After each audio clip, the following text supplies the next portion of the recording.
उत्तर प्रदेशमधल्या MD drugs फॅक्टरीचा Thane गुन्हे शाखेच्या पथकानं पर्दाफाश केलाय आणि या प्रकरणी यूपी मधल्या वाराणसी जिल्ह्यामधून दोघा आरोपींना ठाणे पोलिसांनी बेड्या ठोकल्या।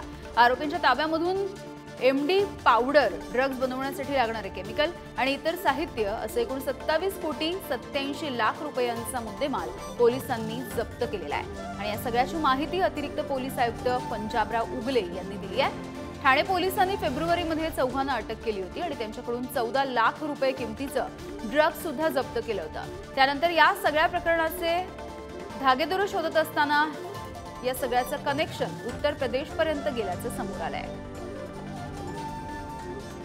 पुणे शाखा घटक 1 मधील अधिकारी सहाय्यक पोलीस निरीक्षक श्रीमती रुपाली पोळ यांना माहिती मिळाली की कासारवाडी पोलीस स्टेशनच्या हद्दीमध्ये एमडी विक्री करण्यासाठी एक इसम येणार आहे। 3 आरोपीला यामध्ये अटक करण्यात आली आणि अशा प्रकारे या 4 आरोपीकडनं 481 ग्रॅम वजनाचा मुद्देमाल हस्तगत करण्यात आला।